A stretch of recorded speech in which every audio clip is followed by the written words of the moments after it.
ताज़ा तरीन वीडियोस के लिए चैनल को सब्सक्राइब करके बेल आइकन और ऑल नोटिफिकेशन पर क्लिक करें ताकि आपको मिले हर अपडेट सबसे पहले। ایمان عامه ملک اجاز ده جبروت سیمې سره مې تعلق دی او د مظلوم عوامي پارټي سره د هغې په ټکټ باندې انشاءالله ایم پي هغه لړوم الیکشن. ما خو نورو پارټو سره هم هغه کړی دی، خدمت مې هم کړی دی او هغو سره مې ډېره مرستې هم کړي دي، تعاون مې هم ورسره کړی دی. خو ما وکتل چې هغو زموږ له رزلټ داسې خاصه مزه یې نه وه.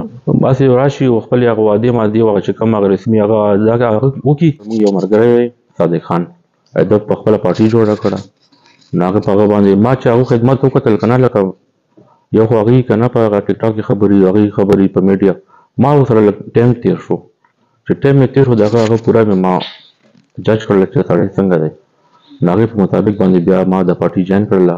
زموږ مشر هم دا دی، وګورئ کوم یو کار ټیک دی اوسه پورې روزانه روډونه بندېږي، روزانه دا چې څومره ګورمنټ ادارې دي هغو احتجاجونو باندې هغوی مجبوره دي. نو دا ټولې ستونزې سره څومره چې دي په دې باندې موږ فوکس دی. دا چې موږ کوم پارټي چیرمین دی زه خپله دنه متاثره شوی وم، نو ما دا پارټي له راغلم او هغه خدمت دپاره داسې زه نه یم، داسې لاکو دو فالوورز دي چې دا خوښوي، پیسې هېڅ معنی نه لري. موږ انشاءالله عوامو جذبې موږ اوچت کړي وو، نو انشاءالله دا به موږ نه مایوسه کوو.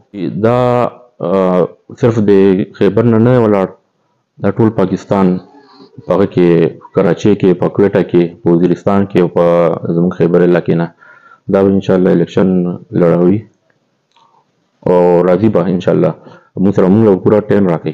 زه خو دا خبره درته کوم او بار بار درته کوم، ګوره خلک مایوسه شوي دي، دومره مجبوره شوي دي چې دا خپل ماشومان یا اولاد بهر ملک ته ولیږي او خدا نخواست هغې سره په لار کې چې کوم هغه کېږي، نو دغه اوس لکه موږ دپاره ډېره ښه خبره ده. نه روزګار شته، نه چې کومې وعدې کړي دي نه هغه پوره کړي دي. صحت وګورئ، تعلیم وګورئ، نور داسې زموږ د ریګي مسله و، ریګي ماډل ټاون والا د بونډرې نورې پکې داسې د جبې ډیم چې کوم دی څومره وخت نه دا مسله روانه ده. انشاءالله موږ ټولو باندې فوکس دی، کار یې پکې کوو د خیر. دا خو به انشاءالله که الله پاک مو کار راکړه او منتخب شو نو زموږ ډېرې مسلې دي، زموږ د عدالتونو دغه مسلې وګورئ، ځمکو مسلې وګورئ، او مین مسله دغه چې ډېر وخت نه روانه ده ریګي ماډل ټاون مسله روانه ده، نو دا موږ سره هغه هم د ټاشن دی، زموږ حلقه هم ده، او چې کوم د اخوا پي ډي افسران وغیره دي نو هغه به انشاءالله هغې سره پکې موږ هغه پکې شته دی. بس ځکه چې کوم علاقې ته وې نو په تا پې بیا هغه حاصل وي، نو انشاءالله دا به موږ ډېر سره حل کړو دا مسله.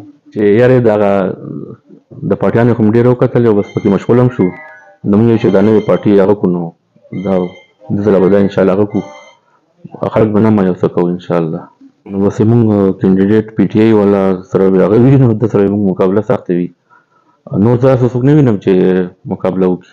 نو زه ورته دا بار بار وایم خلکو دا ټول ازمو کړي دي، دوی خو هم څو کاله حکومت وکړو، اوس بازارونو کې د وګرځېږي که نه، کولاو نشي ګرځېدی، چور چور او بړه بی او چوټه بی او دا ټولې کیسې ورپسې کېږي، دا زموږ دپاره ډېره شرف خبره وه.